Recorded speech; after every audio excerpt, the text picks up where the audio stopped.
if my ability to do things was persuaded by other people's confidence in me, then I don't think I could have had the career I've had.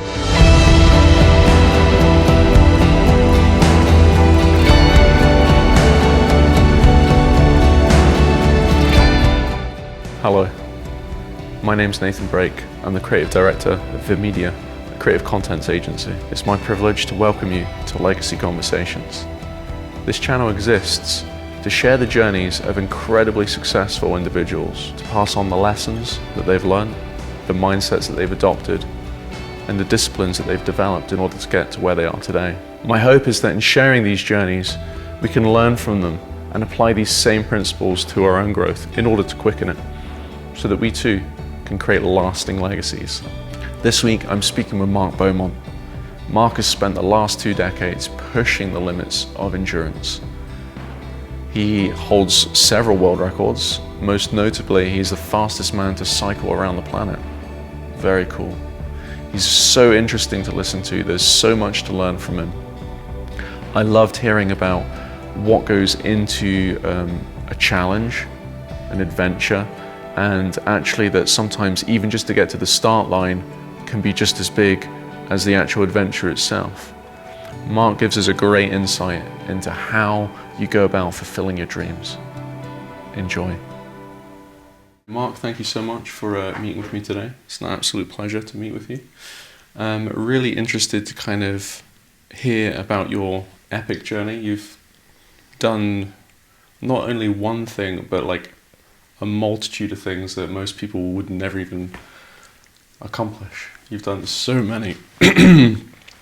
So I'd like us to go back and start with, what was life like for you growing up? Where did you grow up?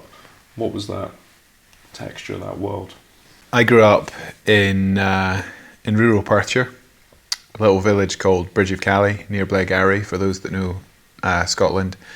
And my parents, especially my mum, took the slightly unusual decision to homeschool myself and my 2 sisters. So I'm in the middle, big sister Heather, little sister Hannah, and we didn't leave the farm very much until we went to high school. Well, I did a bit of a taster term in primary school to see what school was like, and then went into high school, which was 30 miles away. It was in Dundee. And so when you're homeschooled, your parents are running an organics farm on a small scale, so it's like 60 acre. It's an amazing, it's all you know. As a child, it's all you know. But looking back now, and with a bit of context, you realise that was quite an alternative, environment to grow up in, because you've got an incredible amount of freedom. You're only actually, in school for an hour or 2 a day. The rest of the time is out on the farm and the great outdoors. So given a huge amount of freedom. And I guess from that freedom and that countryside and that, work ethic from being on the farm all the time grew some pretty early adventures. Wow, and did that kind of then spark kind of that wonder in you to kind of, what if I could do that, what if I could do that, do you think? Well, I think you've got to be very careful in conversations like this not to sort of use hindsight and the certainty of what you did to sort of paint the way you saw the world. It would be incorrect to say that I grew up planning to be an adventurer, to go on expeditions to over 100 countries, to travel the world. I didn't have that reference point. I left the farm once or twice a year. Okay, we went out locally, but we didn't travel. We didn't go on family holidays. We were on the farm, and so my reference point socially, in terms of travel, in terms of business, because both of my parents worked on the farm, was pretty limited. So I think even when I left school and started to travel more, I think it would still be a lie in my early 20s to say that I planned to do what I went on to do. I would say life for me has been following your ideas, realizing that through doing stuff which you didn't quite know where it was going to land you, doors open. So if I was to think of my career in my 20s and 30s, maybe half of it was stuff I originated, ideas that I had and I got people to back me. The other half is opportunities that have come my way because I've been out there. You know, I've built a credibility, I've built a public profile, and I've built the ability for people to go, well, we'll ask Mark to do that. And some of the best things in life I've not come up with, but I've been in the ring, I've been out there, you know, I've had the network, I've had the credibility to be asked to do things which have taken me in totally different directions. So I've never really been one for having a 5-year plan or a life plan. I think I have been very good at being furiously busy at what's in front of me. And I think if I was to think of my own daughters, the only superpower I want them to have is to back their own ideas. And, you know, if they're book smart, great. But I think what's more powerful in life is actually having the gumption to back your own ideas. And, you know, I've by definition spent my adult life doing things that people think is impossible, and I've been surrounded by people saying, you know, you can't do that, or there's no reference point for it. So if my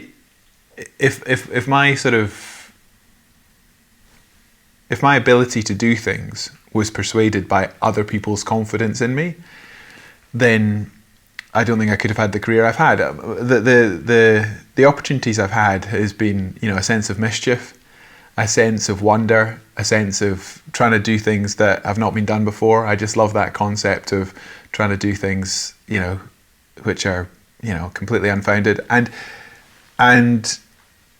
you know, being pioneering. I mean, I think I grew up on a solid fodder of fiction and non-fiction, which was just based on, you know, a pioneering spirit, whether it was, you know, adventure books or, you know, my own adventures on the farm.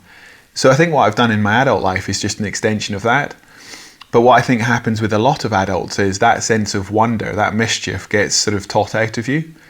And I say, if I was to hand on one thing to my daughters, it would be to never grow up in that sense, you know, to continue to back your ideas and to continue to have a sense of wonder, because it's extraordinary where that can take you. And does that mean something you've fought actively to hold on to and make sure you don't lose? I wouldn't say that I've fought particularly hard to hold on to it. I guess if you're a child who's homeschooled and then you get dropped into high school, if you've not had those formative years where you're having to assimilate those around you, slightly copy, if you're almost a teenager before you learn to do those things, to socialize, then it's a very conscious experience. So even now, I socially interact in I feel a very conscious way. I think it's ironic that I've got a public profile and I spend my life, you know, standing in front of, you know, big rooms of people, because, you know, I'm still that homeschooled kid. So my point is, have I had to train myself or keep that sense of freedom or that sense of, I think because of my formative years, I've always sort of slightly seen the world from the outside in, and that's okay. And, you know, I've never, of course, in your schooling years, there's a pressure to conform. You know, are you wearing the wrong coloured shoes, or do you have the wrong haircut, or, you know, I mean, school is brutal for, you know, that ability to sort of push out individuality. So of course there's all of that. But then of course you if you don't interact with school until you're nearly a teenager, you do see that for what it is. And I think then when you leave school and you realise actually it's your individual traits and interests that define you.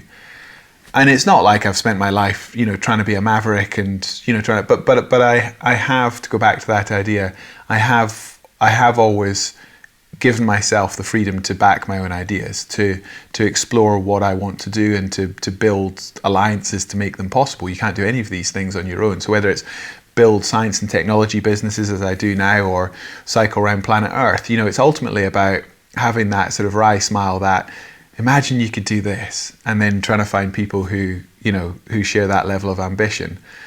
And, you know, I'm rarely the technical lead on anything that I do. I'm not the world's best bike rider. I'm certainly not the best accountant, I'm not the best scientist, and yet I interact with these worlds almost like a journalist would. I'm fascinated by these subjects. I like asking the right questions, and I like then being the architect to do things that have not been done before. So the role of an architect is to create the environment. And so as I say, whether it was as a kid going off and taking on my first adventures, or what I do now in my 40s, backing technology to make the world a slightly better place, it's no different. It's just simply giving yourself the license to go, that's potential. How do we nurture that potential? How do we create the right environment for success? And I think what gets trained into us as kids is very much about what you know. Either your academics, your ability to remember stuff or solve problems, which is important. But education only gets you so far. And I know I did absolutely fine at school, but there's plenty of people who, in an academic sense, would do better. But that's a very different thing than having the quiet confidence to back your ideas and do things differently. So I'm acutely aware, in anything you do in life, if it's difficult, you'll have imposter syndrome. You'll be surrounded by people who you think, well, they're better than me, and so they should be, and I always felt that as a professional athlete, where I'm good at what I did. I absolutely had the core competence, but I'm not the best at what I do. I never have been the best at what I do. But quite often it's just the mischief to try stuff that other people won't try, and then realize that being good in and of yourself is not enough. The problems that I solve in life are way too complicated for me just to go, well, I've worked harder than anyone else. Life's not that simple. The problems that I've solved in my life are complex, long-term projects. And so you need to have the ability to look out and think, well, who else do we need? How do we work? How do you do this fundamentally differently? And I'd say, my role in all these projects is not to often be the technical lead, is actually just to be the architect for how could you solve this problem? And I think back to when I was like a 12-year-old kid pedaling across Scotland, my first big adventure off the farm. What I do now, 30 years later, is just a bigger, more complicated, more expensive version of the same. Wow. So let's go back to that, actually, the 12-year-old boy who decided to cycle across Scotland. How did you kind of come up with that idea, having spent, I guess, the majority of your life just literally being on the farm and not really travelling too much? When I was young, I was spending, most days, helping mum and dad on the farm. We had 60 goats to milk every morning before breakfast.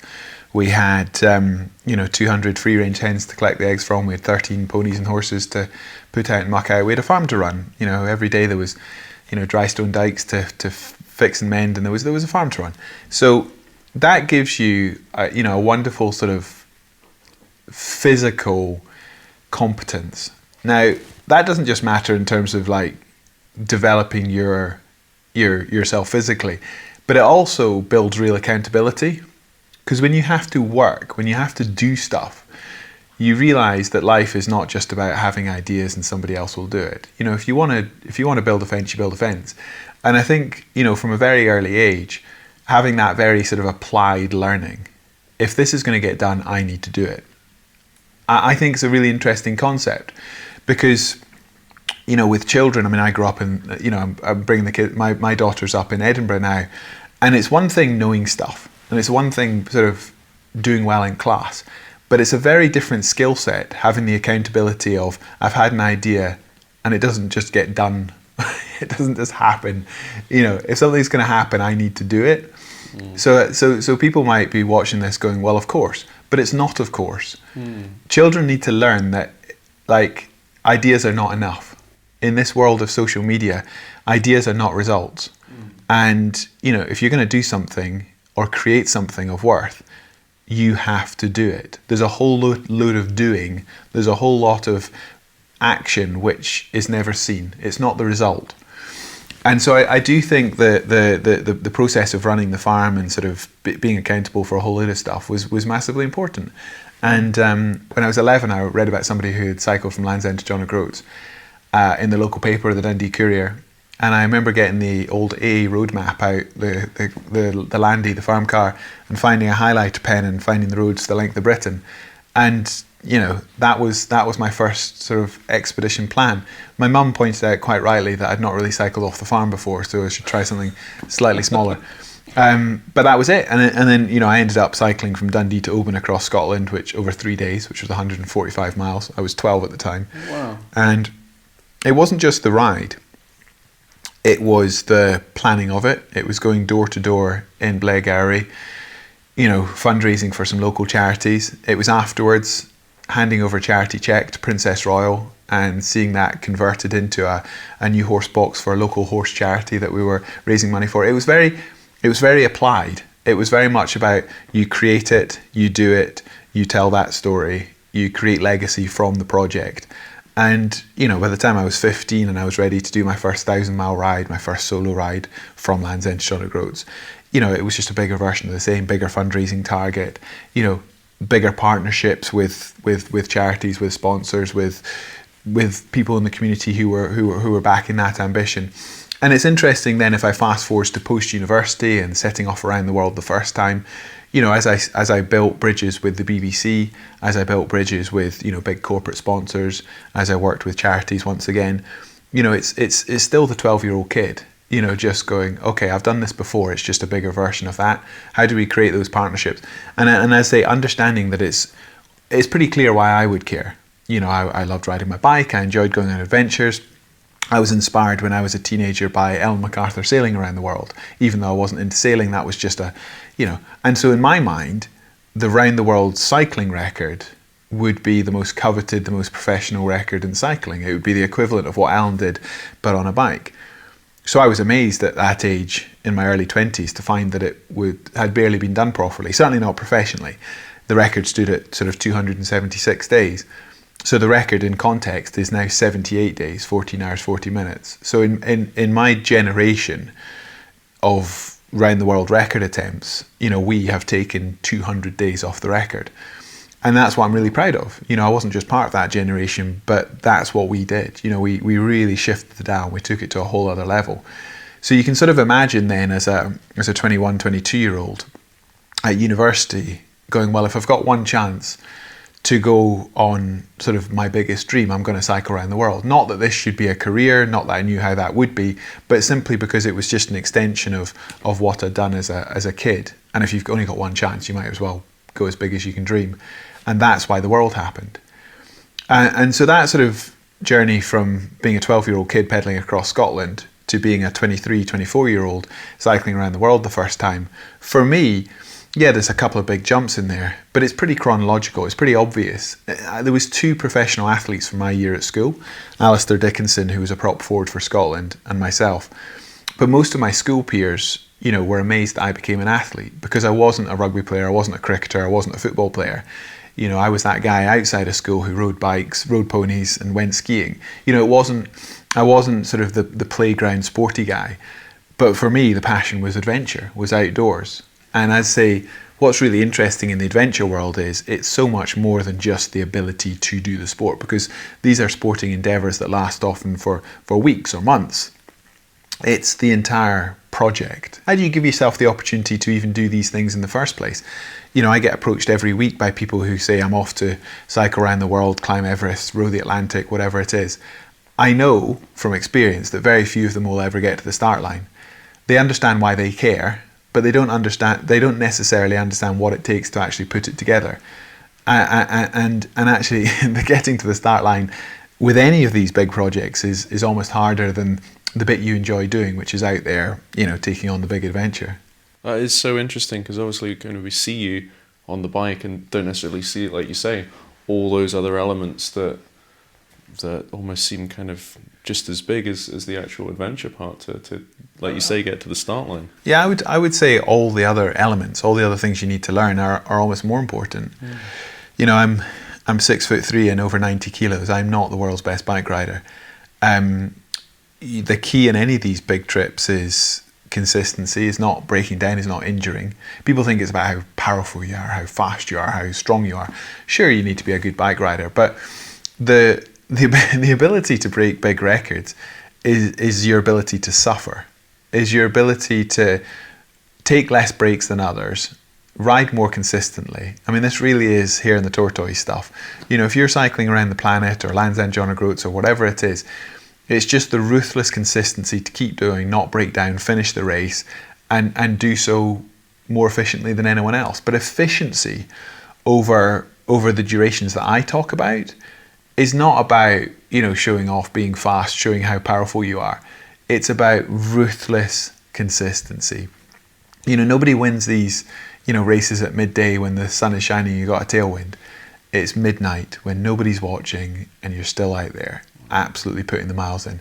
And I think it's really, really fascinating, having sort of done this for 20 years, seeing how what it actually takes to create these leaps in performance is just really obsessing on the inputs, like really understanding, like putting the time in, understanding your behavior each and every day, you know, minimizing time off. And it's the same when it comes to, you know, fundraising or building the partnerships. It's just putting the process in. Whereas so often what people see when they see these records is the results, quite obviously. I mean, the amount of times that people watch me on the BBC or even read the books and say, I understand what you did now because I've seen the results. I'm like, well, everything you read is with the certainty of the fact I did it. You know, you can't possibly understand it from the perspective of this has never been done before. You can't understand it from the perspective of we're trying to go 37% quicker than anyone's ever gone before. There's no reference point for how you could do this. How do you build that? So when you learn about these things, when you see the results, as difficult as it might be, it's with the certainty of we did it. And I think what's often very difficult when you're building teams around these things is building the vision of this is how you could do things fundamentally differently. There's no reference point for it, but this is how to do it. And then building the right psychology in the team more than anything else to be able to do that. That's phenomenal. Wow. That's pretty full on. And in your training, kind of the physical aspect, I guess, in terms of looking to cycle around the world, there's obviously going to be parts that you just don't know how to prepare to be there because I've never been there, so I don't know what it's there. So how do you start to begin to prepare yourself for something that you don't know what it is? Going into any project that's not been done before, there's always going to be massive unknowns. So you've got to have, you know, you've got to have a comfort zone which allows you to operate in a space where not everything is known or not everything is controlled. So I think the first thing is more about attitude. You know, you've got to be okay with a level of uncertainty. People often take on big expeditions very much focused on training and prep, and then they almost leave the event up to chance. So you sort of train incredibly hard and then you get to the start line and you go, let's find out what's possible. And, you know, I'm fitter, stronger, faster, better than I've ever been before. Let's figure out what's possible. My approach to big expeditions is the opposite. Mine is absolutely train hard, but then when I get out there, it's read it off script. I've already predetermined, you know, what every day looks like, you know, everything down to food, hydration, sleep patterns, ride time, everything is prescribed. So in one sense, you're never going to do better than what you set out to do. You're predetermining the outcome. And you do that because it's quite comforting when it gets really difficult out there, because you're not leaving it up to how you feel. You're not saying, well, I feel great, so I'm going to go faster, or I feel terrible, so I'm going to do less. So if you leave it up to that sort of human roller coaster, the psychology of these big projects, I wouldn't trust myself to be that consistent. Whereas because, you know, for example, some people say, I'm going to ride 200 miles a day. And I'm like, are you? Can you control an output? You know, you can't control the road quality or the topography or the way the wind blows. You can control how long you spend on the bike every day and your nutrition. Those are inputs. And so, you know, I know that, say, for the round the world record, I'm going to ride 4 times 4 hour sets a day, 16 hours a day. I'm going to ride at an average of 200 watts or whatever. So these are inputs. And the long-term average will take care of itself as long as you're ruthlessly consistent. I banned my team from asking me how I felt on the second round the world. So, I mean, if it was about performance, if it was about well-being, let's have a conversation about how I feel. But for the rest of my team, for the 40 people that worked for me, it became a running joke because A, you're probably asking me how I feel for some reassurance as to how you should feel. And secondly, how I feel is not going to affect what we do. So I could feel sky high or rock bottom, but we're still going to get on the bike at 4, not 4:05. We're still going to ride 4 times 4 hour sets. So once you take the emotions out of it, you can just focus on being ruthlessly consistent. And you're no longer allowing your emotions to dictate your effort levels. And I think that's massively important because, when the second time we cycled around the world, we broke the previous world record by 37%, but broke the target by 1.44%. Now, you don't go around planet Earth within 1.44% of your target unless you own that before you do it. It can't happen by accident. So if you left and said, right, we're going to break the previous record, which at that point was 123 days, you might well do that. But to go sub 80 and to do what we did, you've got to own that. You've got to absolutely claim it before you do it. You've got to break the entire world down into 4 hour blocks, and you've got to have a fundamentally different way of thinking about the task because it's so big. That the second time I cycled around the world was 2.5 years in the planning and 2.5 months in the execution. So after 2.5 years, you cannot just be going, right, we're at the start of an 18,000 mile race, let's go, which is what a lot of people do. You've just got to, so it's interesting because your question is about how do you deal with things that are outside of your control, and you can see my instinct is to answer with, well, what do you control? And clearly you need to have contingencies. Clearly you need to have, as many things thought through as possible. But shit happens. Things go wrong. Cycling around the world the second time, I crashed 3 times. I, broke some teeth, fractured my elbow, wrote off a vehicle, got stuck at border crossings, had headwinds when there should have been tailwinds. I mean, lots goes wrong and lots goes right. But your coping mechanism is as much about not just contingency planning, but experience. Having been in situations where you've got relevant experience to pull on. I often go back to that sort of when you're in really, really difficult situations, the thing which you value most in your team is that sort of behavioural change under pressure. Are people able to turn up, think, communicate and act relevantly when things are going wrong? If I was to think of the people who have left my team over the years, it's not normally because they're not technically good at their job. You wouldn't be there otherwise. It's normally because of that sort of behavioural change under pressure. And the only way you can build that ability to be consistent, be relevant, be accountable, is to have done high pressured things before. So, if I think about capsizing in the middle of the Atlantic or being in accidents on the mountains or, even some of the situations out on the bike where things go horribly wrong, it's extraordinary how people's behaviour changes in those situations. I say not because they don't know what to do, but just simply they can't continue to function consistently.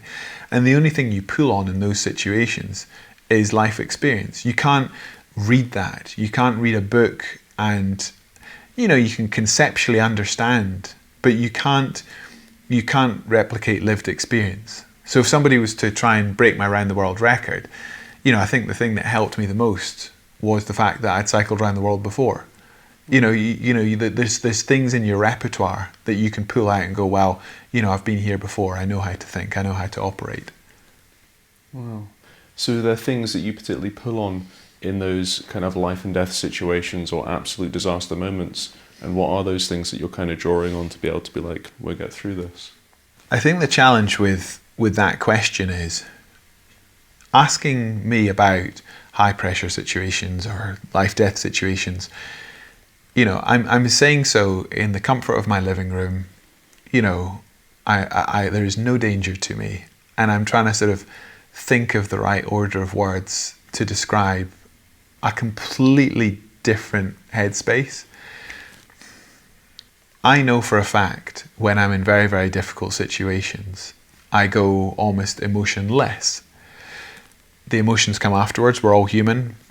The upset comes afterwards. But when you're in a situation, let's take capsizing in the Atlantic, 500 miles offshore, the boat goes the wrong way up. There's 6 of you, and one of the guys nearly drowned in the capsize. It took 14 hours to be rescued, unless we did a whole load of swimming, diving, going into the flooded cabins, salvaging the kit that needed found.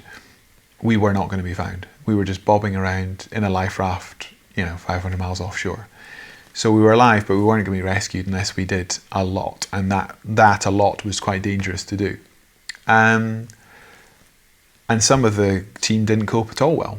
Some of the team didn't put any of their training into action. Some of the team never left the life raft, that safety bubble, and just assumed that somebody else would do it. So it brings out all sorts of interesting psychology where you think, well, if I hadn't done what I did, would have other people stepped up? All the what ifs. But ultimately, myself and one other guy got back into the water, and over 6 hours, did all the swimming and diving and put into action all the training to mean that we were rescued. Salvaging the EPIRB, the SATFO, and the flares, all the kit that would allow us to be found. But I was operating like a robot. I was putting training into action, and I went into a very, very analytical. I came back and journalists said, "Were you scared of shark attack?" And all these what ifs. And the reason I struggle to sit here and think about it is because you can't relate to the mindset you're in when you're in a very, very high stress situation like that. When things are going horribly wrong, your entire lived experience is to get out of there, the fight or flight, to do something, or when you crash just east of Moscow and the whole race is on the line. If you don't get back on the bike, the whole thing's over. You're not thinking, I'm in a lot of pain, I could just give up. You're not thinking that. Your everything is just about getting back on that bike and then managing the pain. And then as you get through that situation, your focus zooms out a little bit and you start to think about, oh my goodness, I can't believe I managed to get through that moment. Or, because when you're in those moments of absolute crisis, you don't have that sort of big picture omniscience. You're not thinking about, all the consequences and all the futures and all the pasts. You're just in that moment. And thankfully, through learned experience, for me, it's on me. I will never assume that anyone else is going to get me out of difficulty. So I've seen people paying the ultimate price. When people are sadly, in the high mountains and dying, or you're in the Atlantic and you think I'm going to die. It brings out a very strange human behavior, and that's not to say that. I say you don't live the emotions at some point in the future, but when you're there, it's just about. It's very much focusing on what you have to do. It's a topic that I've tried to make sense of a lot, because this is clearly fundamentally important. Maybe not in those extreme situations, but in any organisation, just real accountability. Are you going to do what you said you're going to do? Do you have that sort of personal steel to really make the difficult decisions, do what's necessary? It's at the heart of trust. It's at the heart of integrity. I'm not saying I always get it right.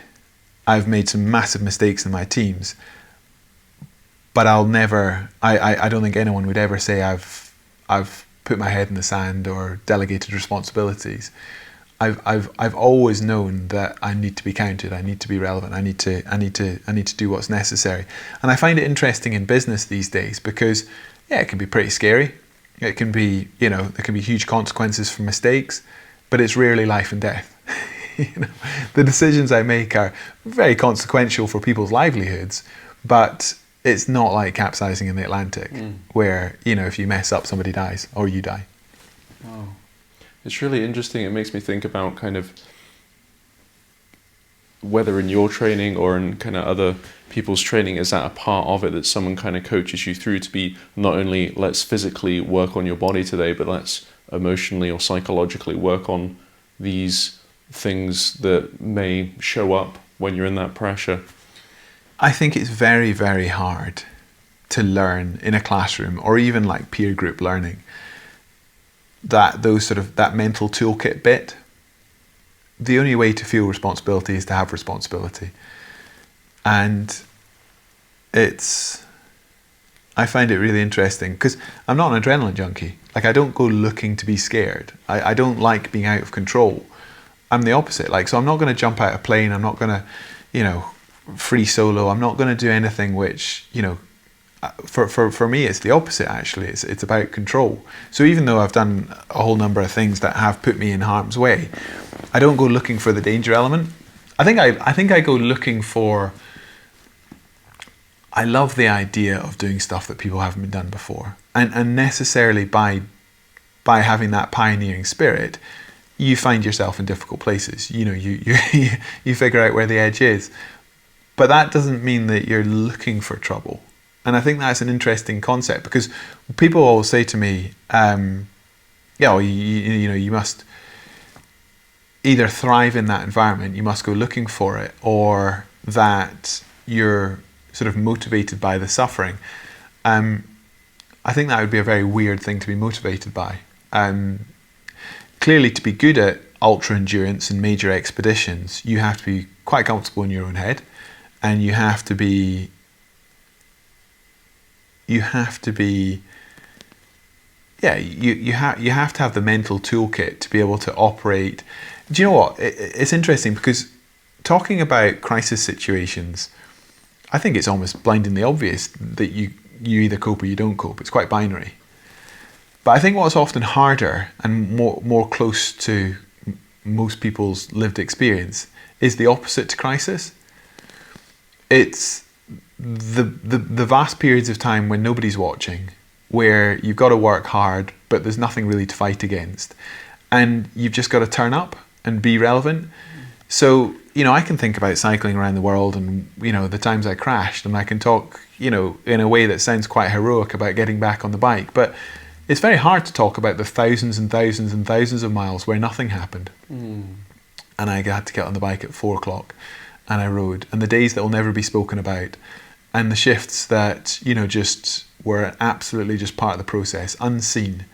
And I think that's a far better conversation around performance, because the heroics of, I've got something to fight against and I fought is just human nature. But I think real life is the battle of attrition, which is, who do you want to be? What are the big projects? How do you turn up? How do you be? And actually what people struggle with is life is just the scale of the task. It might be bringing up your kids. It might be starting a business. It might be working for a big corporate. But it's the weeks, months, years, decades that define who you are as a person. And most of that is unseen. It's not amazing anecdotes in the pub with your friends. It's just process. It's diary planning. It's quite boring, but it's life, and it's wonderful. And I think that's the bit that no management consultant speaks about. It always gets talked about as sort of knock it out the park performance, be brilliant, be better, tomorrow has to be better than today, growth mindset, all this nonsense. It's not, you've got to keep kindness at the heart of, the human condition. And you've got to be able to say to people, I'm intrinsically motivated because it matters to me, it matters to my family, it matters to my peers, whoever I'm working with. And the sum of your existence is the time you spend on things. And there's not normally a wonderful anecdote or a crisis to be seen. It's just turning up. And I think it's very hard to answer that question, because the conversation naturally gravitates to the exciting bits that make the news. Mm-hmm. Yeah. No, that sounds amazing. I love that, actually. You're right, very interesting to kind of see an organisation that operates in that way, or be part of a community where they function on that, like you say, that accountability. I'll do what I say I'm going to do when I do it. Yeah, I on all the organisations that I work, we don't have any KPIs around sort of knocking it out the park. There's no growth mindset around you have to be constantly better. It's just what you say, what you do matters. Turn up, be consistent. Everyone knows what good looks like. Just think of others. Keep kindness at the heart of organisations. It's meant to be difficult. It matters. You're valued. These are the things that really matter within teams. I think it's very hard, especially as you get into bigger organisations, because people start to feel like life is just some endless quest to improve. If I was to take my 40 people that worked for me on the round the world cycle, and I said to them, does everyone understand how we're going to get around the world in 80 days? They'd go, yes, Mark. Because that's what you say in a team. But they don't. Because if you're my chef, if you're my cameraman, if you're my, finance director, you don't understand how you're going to get around the world in 80 days. Do you understand your job? Yes. Do you understand why it matters? Yes. Okay. So you're a really, really important part in the chain. If everyone does their job properly, we'll get around the world in 80 days. But that's an output that you can't affect. And that's not how teams are normally defined. Normally businesses say, right, we're going to make this turnover this year. And everyone goes, yes, okay. Well, if there's no direct line between your behavior and that output, it's more of a demotivation than a motivation. It's so abstract.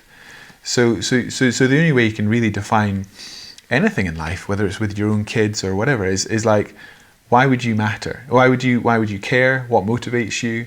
Like, how do you build that sort of intrinsic motivation around your behaviours? Wow. And keen to hear a wee bit more about, I guess, that is your kind of approach to leadership. It sounds very kind of intimate, one-on-one, kind of allowing people to understand the space that they feel and the parameters that they work in. Is that a correct assumption? That's how you lead, and that sounds also very quite tiring. How do you, talk to me more about your kind of leadership? I guess I'm known for, setting the big goals. This is what I think is possible. I'm rarely the technical expert. I very much rely on people who can back up the ambition, and so I don't micromanage in my teams. I don't pretend that I'm the expert at everything. I try and hire people who are genuinely better at me at most aspects. But it goes back to that idea of being the architect. I think my role is to figure out what other skill sets does it take to be able to do this, and then create the environment for everyone to feel motivated and meaningful in those situations. I don't think it is massively tiring for me, because it would be massively tiring if I was micromanaging people. I'm rarely giving people to-do lists. You're creating the agenda, you're creating clear expectations, and then the accountability sits with everyone in my team to drive the outcomes. It's not really a top-down leadership style that I use. It's I don't know. I've never really tried to describe it before. Do I lead from the back? I don't know what I do. I mean, clearly I'm known for setting pretty big goals. Let's do something that's not been done before. But I think I've got quite a hands-off approach when it comes to the actual day-to-day bit. I have something called pause points with my team, where I clearly check in to make sure that what I'm saying has been understood and whether people are being heard. Pause points also allow for that genuine feedback loop. Does everyone understand what we're doing? Does anyone want to feed into the process? Does anyone have any counter views to what we're trying to do? So I'm very, very clear that you need to have pause points in everyone's sort of schedule and team to make sure that everyone's got a voice. But then between those pause points, there's no room at all for any dissent or other opinion, because once you've had those pause points where everyone can input and there's complete openness and parity, when you then get back to the day job, there's absolute clarity. Everyone's focused on the direction that you've chosen to go on, because you cannot have a constant process of challenge, of checks and balances. So you've got to have very clear delineation between, inputs, opposition, ideas, brainstorm, all that good stuff, which is fundamentally important in an open leadership structure. And then, okay, the decision's made, and whether it's the one you agree with or not, this is what we're doing. And if there continues to be, opposition to that or, friction, then you change the team. And I think I'm quite strong on that. So I'm in one sense very, very open and collaborative, but then I've also got absolute sort of blinkers and laser focus in once you've made those decisions, and then you open it back up, next pause point, is everything going well? Check, check, check, everyone happy, great, next go. And I think by having that sort of the extremes of openness, sort of complete flat leadership structure, and then, right, okay, everyone's had their chance now, get on board. It creates real momentum.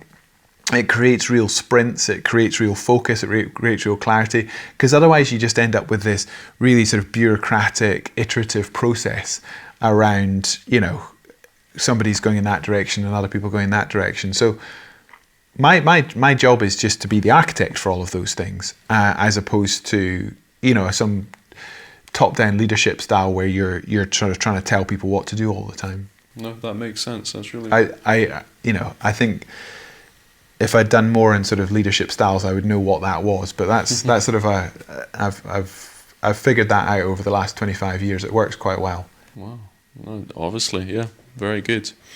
Do you enjoy kind of setting the vision and bringing people together and kind of going for it and reaching it? Do I enjoy setting the vision? I mean, the answer is yes. The reason I struggle to answer the question is because I've never really thought about it. I like, it's not like I've sat around and gone, my life has just been have ideas, do it. Create the team, build the finance, do the deals. I've never really stopped and thought, am I doing this because I enjoy doing it? I mean, yes. I mean, the answer is yes. But you've got to be quite comfortable with the unknown. There's always a lot of stuff to be figured out. So if the sum total of your ambition is to, pay the mortgage and have a pension pot, you're not going to do what I've done. There's easier ways to make your money. I absolutely loved what I did, as a career in my 20s and 30s, but every year with my amazing teams, I had to create it. It was a growth business. We did well. It's given me opportunities to do different things in my 40s and into my second chapter of my career. But yeah, I mean, it's very entrepreneurial. There's no roadmap. So I think the reason I'm sort of grappling with the question is I set out on this path relatively early. I thought when I graduated with economics and politics that I could get my CA and, go into finance that way. I've ended up running an investment firm in my 40s, but it's an unusual path to running an impact VC, isn't it? I was a professional athlete and broadcaster, and then I brought my own investments into this and spotted an opportunity and have helped grow a syndicate into a venture capital firm. That's great, but I had to, work on that business for, over 2 years before I took anything out of it. So, and I think back to my early career in my early 20s, and again there was a big period of investment before there was anything back from it in terms of financial security. So enjoyment doesn't always mean this is a barrel of laughs, like this is great fun, but enjoyment in terms of, this is hugely fulfilling, slightly scary, there's a massive roller coaster, but amazing sort of shared responsibility when you pull these things off. And I say we in terms of my family. I say we in terms of my friends, my colleagues, the people I've worked with over the years. I think the thing I'm most proud of, if I look back over the last 20 years, is I can point at a whole series of business ventures and career projects and educational things, and I go, well, that's what I did. Not just I was there, but that's what we did. And that's something I'm very proud of, because being able to point at stuff and say that's what I did is having the ability to have the ideas, back your ideas, create the environment for those successes. And then what's, I guess, slightly unkind with life is you never really have time to reflect on that. I mean, that's why I find conversations like this interesting but challenging, because that's not how you live your life. I don't look back and go, oh my goodness, weren't the last 20 years wonderful? I mean, they were great fun, but bloody hell, they were hard. And would I have it any other way? No. But life is full of binary choices. Do I do this? Do I do that? And you live by those choices, and it takes you in many, many different directions. But there's 10,000 other combinations over the last 20 years that would have taken my career in very different ways. It's been fun. It's not always been easy, but it's been hugely fulfilling. And I think, I think about my girls, if I was to pass one thing on to them, it's to have that sense of, this is worth it. This is worth it. What I'm doing means something, and not just means something to you, because when you're an athlete, you're allowed to be selfish, but what you're doing has got some wider purpose to it.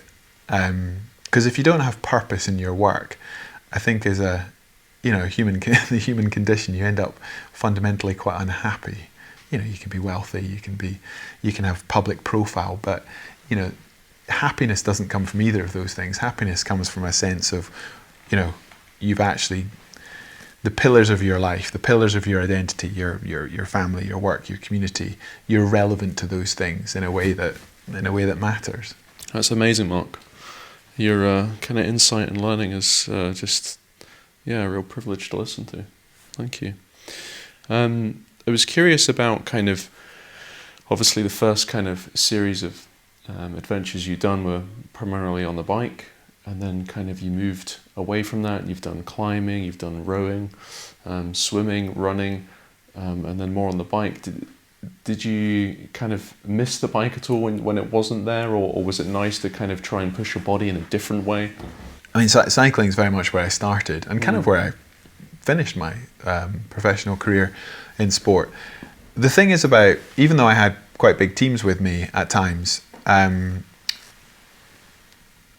the cycling was on me. If I failed, everyone failed. Ultimately I'm on the bike. So, whereas when I was doing the other things like ocean rowing or mountaineering or Arctic, I was part of a team. You learn a huge amount from expeditions and projects where you're not the team lead, because if you're the team lead, it's your decision, and you can't fall out with yourself too badly for too long. Whereas when the decisions are made by other people, because you simply couldn't, I mean, you don't have the experience in that environment or that sport or whatever it is, when you don't have the experience to make that leadership decision, clearly it puts you in a totally different mindset. You have to trust. You have to trust the decisions that other people would make. And I hope that it gives me more empathy when I'm in a situation where I'm perfectly comfortable, but others aren't.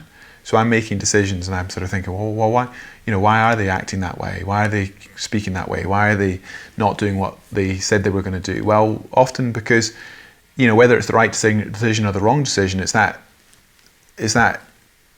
behavioural change under pressure. So I'm acutely aware of, having been in these sort of situations miles out of my comfort zone, how my behaviour and my actions changed. And I think there was something really positive about that. If I'd spent my life just in my lane, doing what I did, riding my bike and just doing one thing, and I think it's quite natural as you sort of take on different projects in life to have that imposter syndrome. Everyone does it. How you see yourself versus how other people see you is always going to be different. I still see myself as that little homeschooled boy, who grew up and took on big adventures. Whereas other people, especially if they just meet me when I've just come off stage, they meet me as like some, author and broadcaster and sort of established. And I'm like, well, that's not how you see yourself. So that question around doing completely different things, which are not necessarily your core skill set, I think is quite helpful, because I think it helps as you move your own career on and do different things to not be too stuck in your lane. And I think it allows you to empathize more with other people and their sort of reactions to high pressure situations. Very cool. You mentioned about the kind of broadcasting element.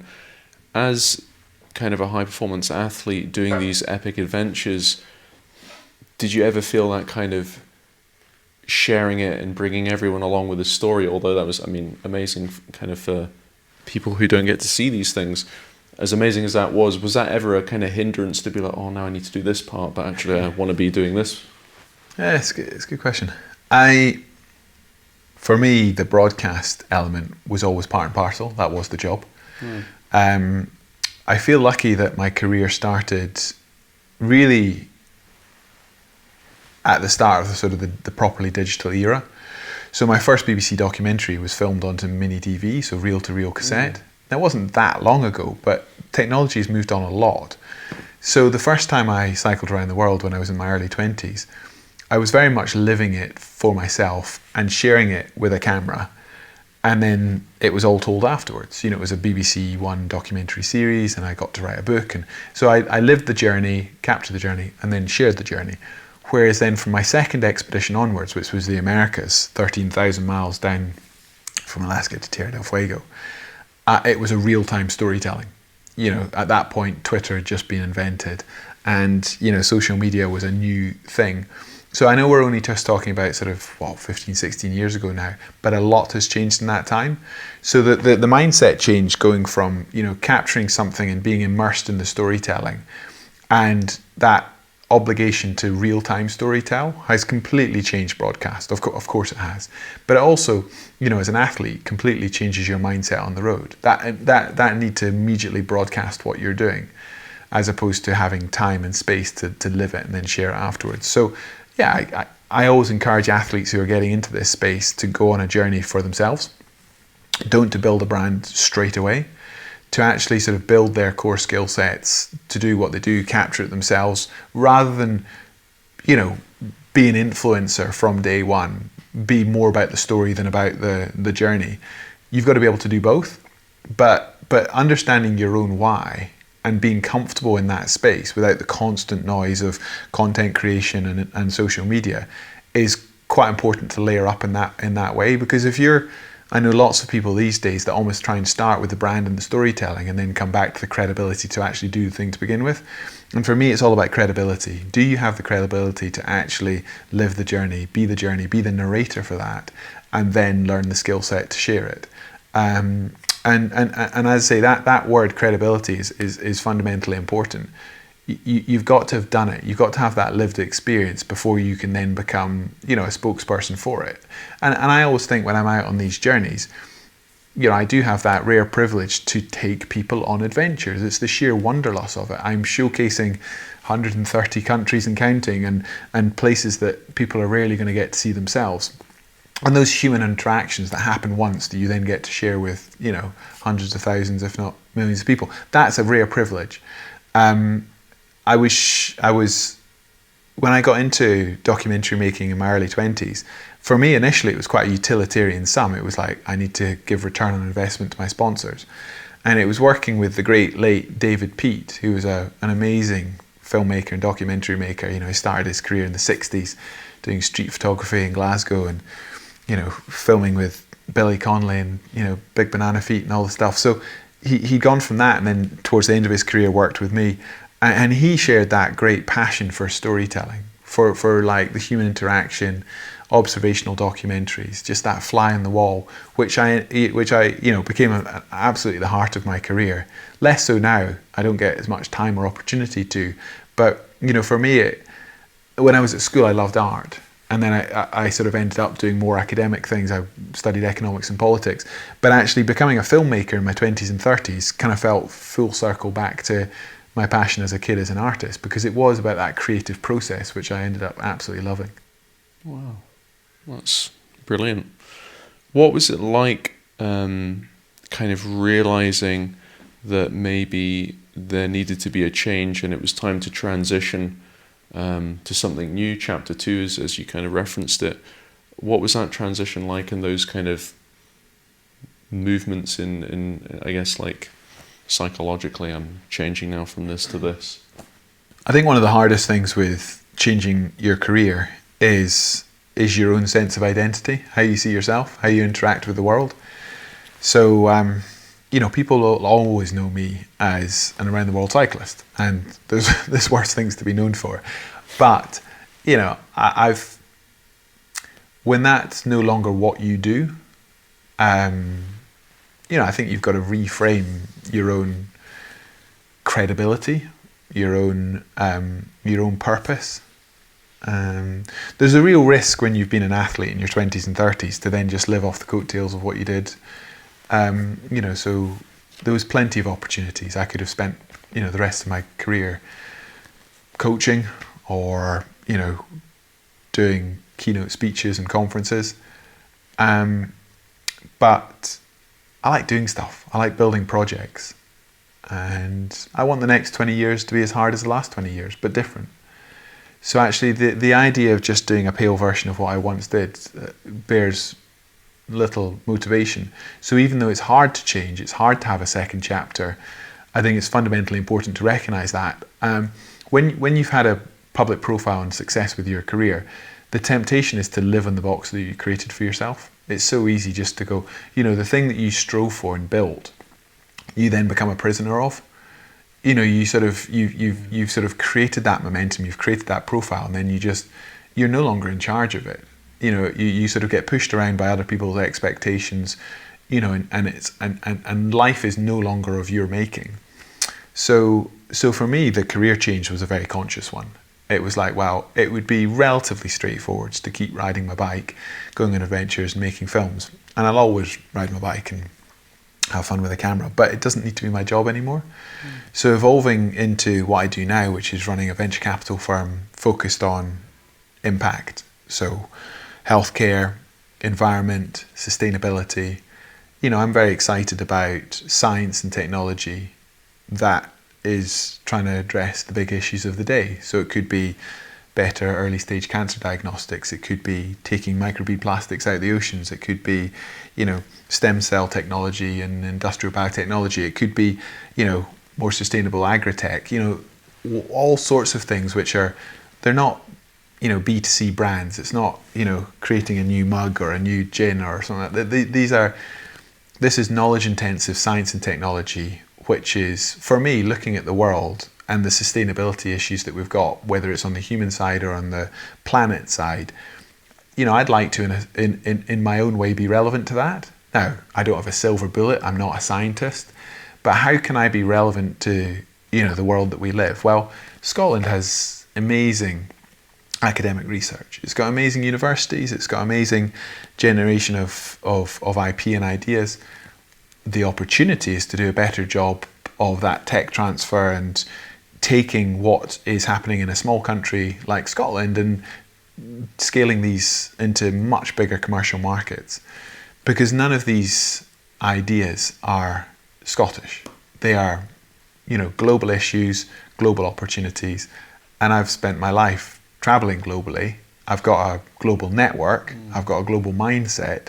And it's my job to build that global blueprint around how we take the very best ideas and, you know, how do I be the boots on the ground but scale them? So I could invest personally, as I did in my 30s, and then I spotted the opportunity with an amazing team to do that more systematically. And, you know, we're now backing half a dozen companies a year.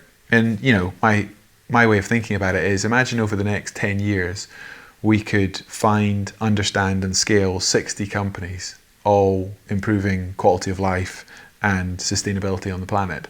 They won't all go gangbusters, but it's our job to put a spotlight on them and give them the opportunity to flourish. That would be time well spent.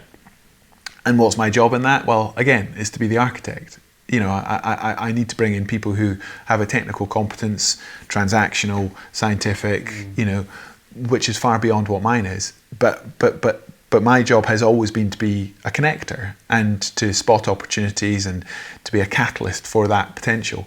And, you know, I think realizing that there's only one part that you can play in that big puzzle, but ultimately you're a lot more effective if you can do it with that real intensity. I did it as an athlete and a broadcaster, and I'm now doing it as an impact investor. And there's such amazing opportunity. Honestly, what's on our doorstep here in Scotland is incredible. And for every time the pessimist says to me, oh, we could be better at this, I just see the flip side of that, which is opportunity. And the opportunity to do it better. And I think of the 20 years that I was a professional athlete and we took the round the world record from 276 days down to 78 days. Well, nobody 20 years ago imagined that you could go around the world 200 days quicker than we did back then. It took hard work, it took vision, it took incredible collaboration to do that. So imagine what we could do in terms of scaling innovation in the next 20 years. And I'm surrounded by people, politicians and business people who talk about the challenges and the issues. And that's great. You talk about those all day long. But the flip side of those exact issues is potential, and the potential to do things better and differently. And actually it's helpful if you spent your life doing firsts and fastest, people are saying it's impossible, it's difficult to do. That's great. I mean, by definition, that is the skill set. Without being crazy, spotting the opportunity, building the teams, and being a catalyst for that change. That's it in a nutshell. And it kind of brings us back to the start of the conversation. It's the same thing. It's a totally different application, but it's the same thing. It's how do you get people to work with intensity and speed on projects where you're fundamentally shifting the dial. And I love it. It does feel different than when I was an athlete. When I was an athlete, there was the personal application. I would be out there and I was very much accountable for driving that. Now, when you're an investor, you're about creating the right environment for the teams, the right incentives, but you feel more like a puppeteer. You feel sort of one step removed because you're not actually driving the business yourself. You're no longer on the bike. But we can sit there at this point in time and say, well, but then we've got 20 exciting companies all trying to build that same culture, that same intensity, and that same positive impact in the world. Amazing. Wow. That's so, I really love how it's like that transferred skills, just I'll do the same thing, just a different kind of application. Amazing. What, you've given us absolutely masses of incredible advice and learns. If there was just like one golden nugget, what would you love to kind of pass on to the next generation of entrepreneurs? I feel that entrepreneurship is far too often about individual pursuit and far too often about starting something for yourself. For me, entrepreneurship is more of an attitude around being pioneering. So you can be very entrepreneurial within an organization, you can be entrepreneurial within your own family. So for me, this idea of having quiet confidence to back your own ideas, it can often get taught out of young people. And I guess I'll return to the thought that if my daughters are book smart, great, that will certainly help. But being book smart will not create the leaps in performance, the sorts of projects that I've been sort of motivated by throughout my career. The skill set, the mindset that I would like to sort of share with my own kids and certainly with the founders that I work with is back yourself. Have that belief. Have clarity. Learn from others. Be a student of history, but for goodness sake, don't base your targets on what other people have done. Have that context to the world you operate in. So people often go, well, I want to climb Everest or cycle around the world. And I'm going, great. Have you ever climbed a Munro before? Have you cycled across Scotland? So learn your trade. And I think that gap between the dream, like what do you want to do, and actually the process, what's the life you're actually going to lead, is kind of the most important bit. And at the heart of all of this conversation is really about how do you want to spend your life? Like, what do you actually want to do? And I think there's a big void between how people see me when they see the results and what I actually do from when the alarm goes off in the morning and I put my head back on the pillow. I love what I do. I genuinely love what I do. But I'm not sure that many other people would enjoy what I do, and nor should they, because it's not their life. So I think that personal choice, that quiet confidence, I think for the next generation, that's it in a nutshell, isn't it? Because it's not ego, it's not arrogance. It's more just having the clarity to follow your ideas and build partnerships to make them happen. Yeah, definitely. That's incredible. And finally, Mark, what legacy would you like to leave? The best feedback I ever get is when people say to me, I read your book. It's normally the books rather than the films, because there's something about the engagement to read somebody else's book. I read your story, I followed your journey, and it gave me the... And when somebody takes the time to tell me that something that they've done is because of something I've done.